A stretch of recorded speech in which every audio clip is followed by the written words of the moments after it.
Bukod sa pagpapalamig sa ating mga sarili, importante ring panatilihing maayos ang ating mga gadget. Ngayong patuloy ang pag-init ng panahon. Kung paano at bakit, alamin sa agenda report ni Paulo Barcelon. Todo handa na ang computer store na ito sa Retiro, Quezon City. Marami sila ngayong binebentang cooling devices para sa mga computer. Tulad na lamang ng air cooling fans na meron ding LED lights. Kung heavy user ka ng iyong computer tulad ng mga streamer, content creator at mga nag-e-edit ng video at picture, all-in-one cooling ang kailangan mong gamitin. So third, paano ba ginagamit yung all-in-one na yan? Bali, kung sa all-in-one natin,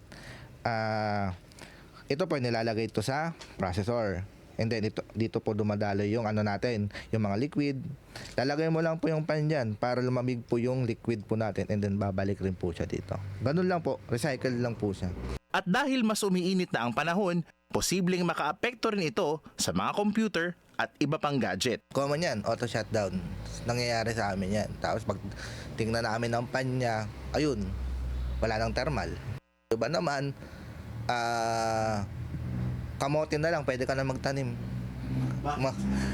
Minsan, nagpapa-maintenance mo sila 1 year, 2 years. Ayon sa tech expert at journalist na si Christian Peña, mapa-laptop, home computer at maging malalaking data center, importanteng mapanatili ang maayos na temperatura ng mga device. Nangyayari kasi sa ating mga computer ang tinatawag na thermal throttling, kung saan nag-a-adjust ang andar ng computer components depende sa level ng init na nararanasan ng ating device. There's a certain point na kailangan mo na talaga ng cooling para ma-meet mo yung maximum performance ng iyong computer either on a personal or private use until sa mga massive na computers din na malaki na very important yung cooling yung mga data centers natin. Kaya ang mga malalaking data center gaya ng ST Technologies Global Data Center sa Makati, todo invest na rin sa cooling technology. Pinasinayaan nila kamakailan ang kauna-unahang liquid cooling showroom sa Pilipinas na gumagamit ng AI para gawing mas efficient hindi lamang ang pagpapalamig sa mga malalaking data servers kundi ang buong operasyon nito. Malaki ang ambag ng data center sa ating ekonomiya at pang-araw-araw na buhay.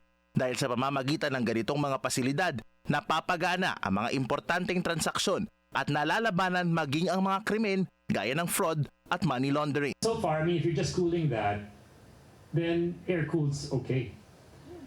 But then now, even the current cloud machines that we're being spec'd for, they're asking for 10, 12, 15 is the more common rack densities now, and even going to 20.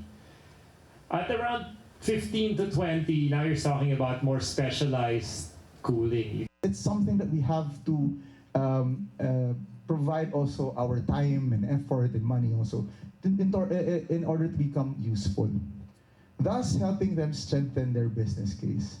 Kaya mapasimpleng computer unit o malalaking mga server, payo ng mga eksperto, siguruhing malinis ang ating mga gadget. At hanggat maaari, gamitin daw ang mga gadget sa malalamig na lugar dahil ang pag-aalaga sa ating mga gadget ay mahalagang bahagi ng ating buhay at kabuhayan. Para sa Agenda, Paulo Barcelon, Billionario News Channel.